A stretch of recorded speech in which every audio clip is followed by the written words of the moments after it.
지난번에 말씀을 제가 꽉 잡고 있습니다. 지난번에 말씀할 때 박근혜 대통령의 명예회복을 시켜드리겠다라는 말씀을 하신 것으로 제가 알고 있고요. 자, 그것과 관련하여 2016년 말에서 2017년 초 눈이 내리는 광화문 시청광장에서 우리는 태극기와 성조기를 들고 탄핵 무효를 외쳤습니다. 자, 그때 황교안 권한대행께서는 황교안 시계를 만든 걸 여러분 기억하고 계실 겁니다. 자, 그러신 분이 지금 현재 박근혜 대통령 탄핵 명예회복을 시켜드리겠다. 두 개의 인과관계를 설명해 주시고, 그리고 반성할 부분이 있다면 반성하시고 없다면 없는 거고, 그것을 마지막으로 말씀해 주셨으면 감사하겠습니다. 황교안 시계를 이야기하는데 참 유치한 얘기라고 생각합니다.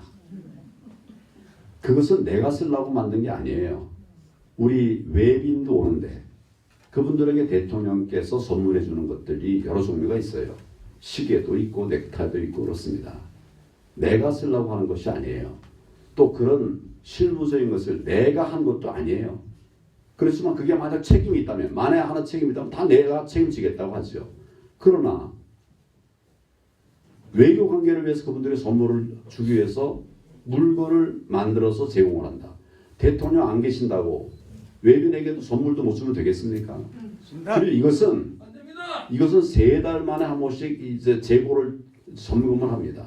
그러니까 재고가 없으면 더 만드는 거예요. 재고가 없으니까 더 만든 거예요. 근데 그때 내가 대통령 권한 대행이었으니까 우리 실무자들이 대통령 권한 대행 이름으로 그 물건을 만든 거예요. 시계뿐만 아니라 뭐 넥타이도 있고 여러 가지가 있습니다. 그런 것들을 소형물품을 생각해가지고 만든 것이죠. 그 다음에 이제 상을 줘야 될 분들도 있지 않습니까? 격려해야 될 분들도 있죠. 이분들에 대한 걸 만든 거예요.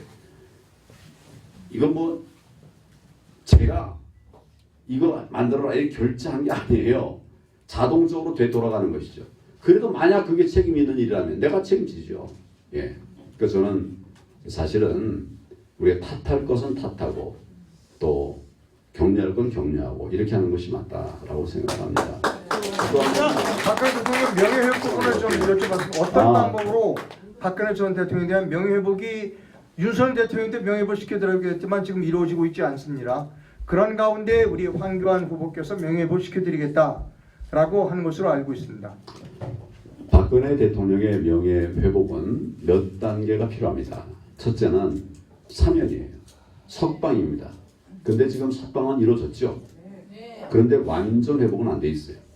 왜냐하면 대통령으로서의 어떤 예우 이런 부분들이 지금 제대로 안 되고 있어요. 제가 엊그제 이제 사저를 가봤습니다만은 참 대통령의 사저라고 말할 수도 없는 그런 곳이에요. 그래서 예우도 제대로 돼야 된다. 그리고 그것이 다가 아닙니다. 박근혜 대통령은 내가 장관 때 처음 뵀어요. 날들어 이제 법무부를 맡아달라고 그래서 제가 뵀습니다. 그 다음에 제가 열심히 이제 했는데 박근혜 정부의 모습을 한번 설명을 드려야 될 것 같아요. 박근혜 정부는 개혁 정부였습니다. 개혁 정부였어요. 우리가 하는 모든 것들이 다 개혁이더라고요. 다. 첫째는 4대 구조 개혁.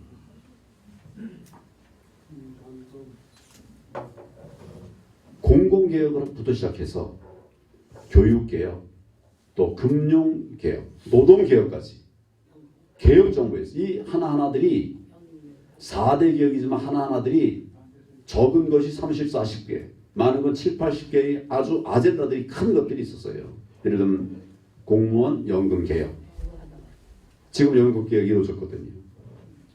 나중에 받고 좀 더 내고 그래서 결국 연금의 재정이 고갈되지 않도록 하는 거.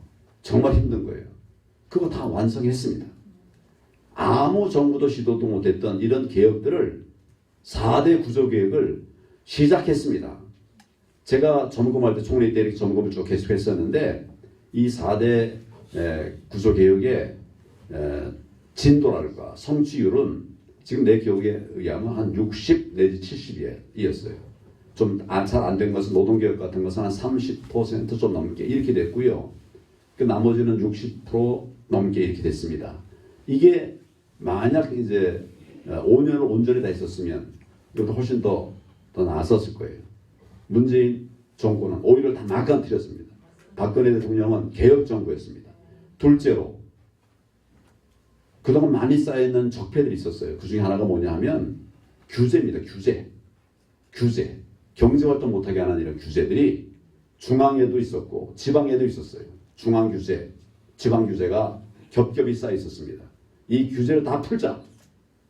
통계적으로 말하면 그 이전에는 이 규제 해소율이 8%밖에 안 됐습니다. 100건을 얘기하면 8개만 해소가 됐어요. 근데 박근혜 정부에 있어서 이제 마지막 부분에 뒷부분에 있어서는 이 규제 해소율이 40%였어요. 8%와 40%는 천양지차입니다. 나머지도 다 안 풀었나? 제가 그걸 계속 현장에다 촉구했더니 주로는 안전규제예요. 안전규제. 그러니까 시속을 몇 킬로 해라. 안전규제죠. 이런 건 도저히 풀 수가 없더라는 거예요. 그런 거 빼고 풀 수 있는 건 다 풀었습니다. 그래서 정말 이거 역대 정부에서 못하던 거 특히 좌파 정부는 규제 개혁을 오히려 역행하고 있습니다. 규제를 더 강화하고 있습니다. 이런 것들을 막아낸 것이 우리 박근혜 대통령이었습니다. 또 한 가지는 그때 너무 많은 비정상이 있었어요. 너무 많은 비정상적인 상황들을 고쳐가기 위해서 비정상의 정상화 과제, 비정상의 정상화 과제 100가지를 골라가지고 그걸 하나하나 풀어갔습니다. 이것도 제 기억에는 60몇 퍼센트 성과가 있었어요. 박근혜 대통령은 개혁 정부였습니다. 그분의 뜻이 더 이어져 갈 수 있도록 저는 계속 그것을 지켜내가고 내가 할 수 있는 것 해나가도록 그렇게 할 것입니다. 양해해 주시면 이렇게 진행하겠습니다. 아니요. 마지막 질문 하나만 더 하십시오. 하나만. 아니 됐습니다. 너무 시간이 많이 갔습니다. 미안합니다, 사회자. 여러분 양해해 주시겠습니까? 오늘 참석해 주신 황교안 후보에게 박수 한번 보내주십시오. 예, 감사합니다. 고맙습니다. 양해 부탁드립니다. 또 다음 또 국민들이 계셔서 예, 오늘 수고 많으셨습니다. 여러 가지가 많이 해소됐다고 생각합니다. 예, 감사합니다. 예. 미안합니다. 빨리 가겠습니다. 오늘 국민의힘 새진당원 전국연대가 미리 출마를 선언한 안철수, 김기현, 조경태, 윤상현, 강신업 후보에게 공문으로 미리 연락을 드렸고 어제 등록을 마감한 천하람, 김준교, 윤기만 후보에게도 어제 밤에 연락을 했습니다. 그럼에도 불구하고 오늘 바쁜 일정 중에 참여하신 분은 황교안 후보가 유일했습니다. 이 자리를 빌어서 다시 한번 깊은 감사를 드립니다.